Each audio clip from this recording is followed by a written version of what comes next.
غوث پاک آپ کے گناہگار مرید آئے ہیں، ہماری جھولی بھر دیجیے، جھولی کو میری بھر دو ورنہ کہے گی دنیا ایسے سخی کا منگتا پھرتا ہے مارا مارا۔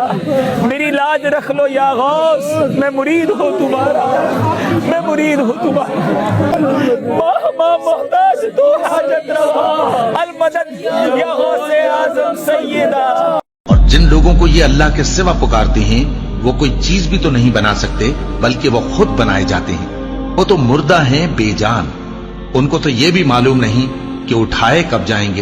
لوگوں، تمہارا معبود تو ایک ہی معبود ہے، سو جو لوگ آخرت پر ایمان نہیں رکھتے ان کے دل انکار کر رہے ہیں اور وہ سرکش ہو رہے ہیں۔ یہ جو کچھ چھپاتے ہیں اور جو ظاہر کرتے ہیں اللہ ضرور اس کو جانتا ہے، وہ سرکشوں کو ہرگز پسند نہیں کرتا۔ اور جب ان کافروں سے کہا جاتا ہے کہ تمہارے پروردگار نے کیا اتارا ہے تو کہتے ہیں پہلے لوگوں کی حکایتیں۔ اے پیغمبر ان کو بکنے دو، یہ قیامت کے دن اپنے اعمال کے پورے بوجھ بھی اٹھائیں گے اور جن کو یہ بے تحقیق گمراہ کرتے ہیں ان کے بوجھ بھی اٹھائیں گے۔ سن رکھو کہ جو بوجھ یہ اٹھا رہے ہیں برے ہیں، ان سے پہلے لوگوں نے بھی ایسی ہی مکاریاں کی تھیں تو اللہ کا حکم ان کی عمارت کی بنیادوں کی طرف سے آ پہنچا اور چھت ان پر ان کے اوپر سے گر پڑی اور ایسی طرف سے ان پر عذاب آ واقع ہوا جہاں سے ان کو خیال بھی نہ تھا۔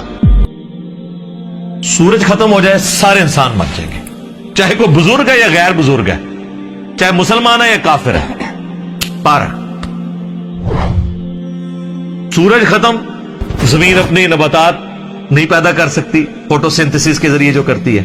جب زمین اگانا چھوڑ دے گی تو اگر آپ جانور بھی کھائیں گے تو کتنا عرصہ، جس طرح ہمارے حکمران ہمیں کہتے ہیں کہ اگر ٹماٹر مہنگے ہیں تو دہی ڈال لو، تو اگر زمین اگانا چھوڑ دے تو ہم جانور کھائیں گے تو کتنا عرصہ، مچھلیاں کھائیں گے تو کتنا عرصہ، وہ بھی ساری مر جائیں گی ہمارے کھانے سے پہلے ہی۔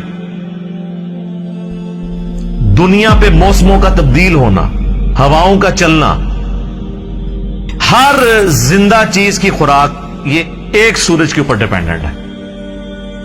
تو پھر سب سے بڑا مشکل کشا کون ہوا؟ سورج۔ آج تک کسی کافر نے بھی کہا المدد یا سورج میری مدد فرمائیے، ہمیں کبھی وہم بھی نہیں آتا۔ سورج کی برکت سے ہی گلیشیئرز کا پانی پگھل کے دریاؤں میں آتا ہے، زمین کے نیچے بھی دریا چلتے ہیں، زمین کے اوپر بھی، جس پانی سے ہم لوگ زندہ ہیں۔ اور وہ گلیشیئرز تک پانی پہنچنا بھی سورج کی وجہ سے ہے، کیونکہ سورج ویپوریٹ کرتا ہے سمندر کے پانی کو، وہ ہواؤں اور بادلوں کی شکل میں ہم پر بارش کی شکل میں اور پہاڑوں پہ برف کی شکل میں برستی ہے۔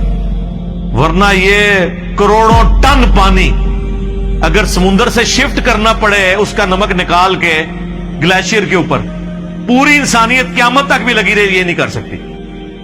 جو کہتے ہیں نہیں خود بخود ہو رہا ہے، اور جو کام کرنے سے نہ ہو وہ خود بخود کیسے ہو سکتا ہے؟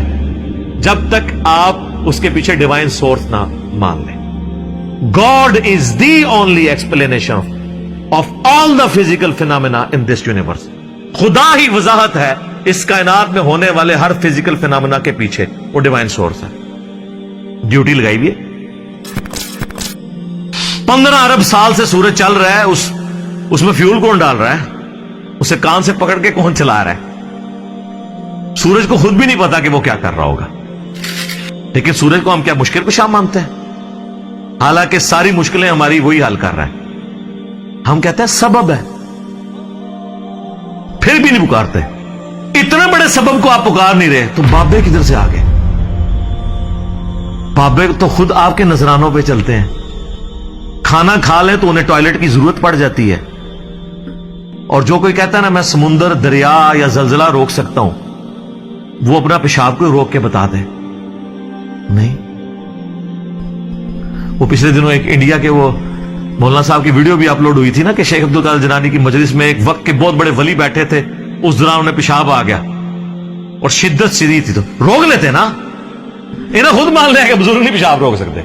وہ کہتے عبد القادر جیلانی نے اینڈ جناب چادر سٹی انہوں نے جا کے ڈگی تھے، وہ پھر کسی میدان پہنچ گئے تھے، فارغ ہو کے واپس آئے، تو روک لیندے نا، اس میں الفاظ ہیں، وہ کہتے ہیں وہ بہت بڑے ولی اللہ تھے، پیشاب نہیں رکا، نہیں رک سکتا نا، انسان بہت کمزور ہے، کھانا نہ کھائے زندہ نہیں رہ سکتا، محتاج ہے،